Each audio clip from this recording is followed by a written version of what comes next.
Okay, are we going? Okay, good. We're going. Hey guys, so I've never used Facecam before, so I look horrible. Sorry for looking horrible, but today we're gonna be reacting to let me explain Studios. I've reacted to her before, but not with my Facecam. And this is the My Terrible Mouth Accident. Let's do this. Also, I have no headphones because I tried that and it didn't let you hear the video. So let's just see how this goes. This is Pablo. Leave a message. Hey, Pablo, it's Henry. Listen, I'm kind of having one of those existential crises right now, and I could really use a legitimizing second opinion here. How are we still in a job? If no one in this timeline has a mouth, then why exactly is there a need for two fairies? And more so, doesn't this make this very difficult to tackle any mouth-related topics in this world? I just don't know. It just feels like a big oversight on the part of the creator. Anyways, call me back. Please. Bye. Oh, Jesus. Hello, my geeks and peeps, my explainers and entertainers, my little oodle-lollies, Rebecca Parham here. You've read the title, you know what we're talking about, and I bet you're all saying to yourself, oh, Becca's got herself in a real pickle now. How's she gonna tell a story about her mouth when she doesn't have one? Shush. Chill out, I got this. There you go, problem solved. Anytime I gotta show you a mouth, it's Post-its to the rescue. Alright, enough of that. Let's move on.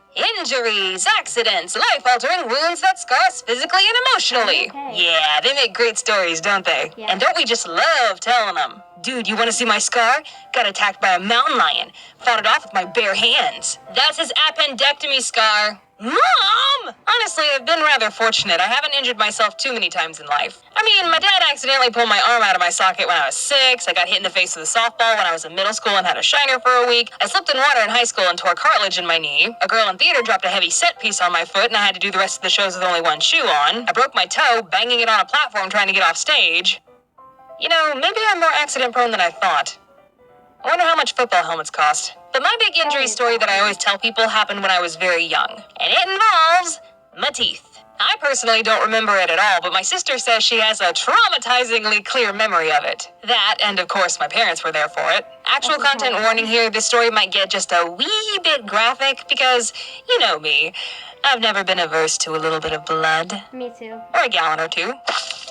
For the brave souls still watching, let's get this show on the road. When I was about 3 years old, Dad wanted to have a play fort built in the backyard for me and my sister. He called over a Oh my gosh. When I was little and still to this day at my grandparents' old house, we used to have this what's going on? Oh yeah. Like this play fort or something. Jungle gym. Except for it was only you would climb up you'd climb up a ladder and then you would go down the side and there was also 3 swings attached to it, so we really played on that a lot.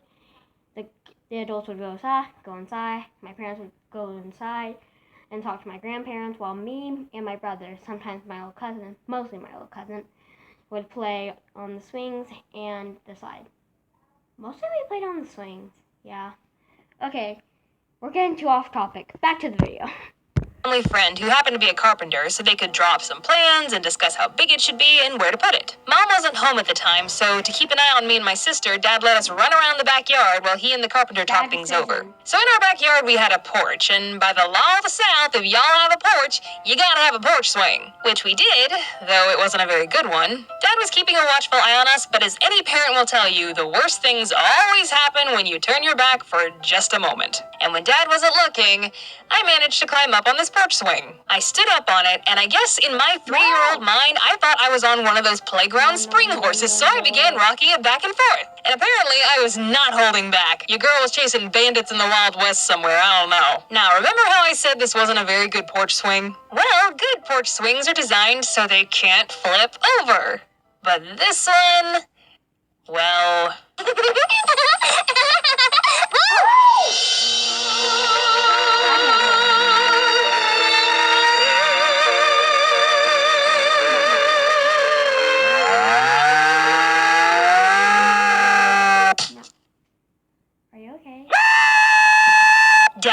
my screams and he ran over in a panic. He lifted me up off the ground, and there was nothing but blood. I had bitten through my top lip, which left this handsome little scar later, and the force of the fall had pushed my front teeth back and up into my head. Without a moment to lose, Dad grabbed me and Rachel, threw us into the back of the car, and sped off to the hospital. Rachel sat next to me the whole ride, holding my head back so I wouldn't bleed on everything, and being only 5 years old herself, naturally she was freaking out, and Dad was even more distraught, feeling like the worst father in the world. But as he quietly panicked to himself, all of a sudden he heard from the back seat, "I looked down a from E-I-E-I-O, and elders from he had a call, E-I-E-I-O."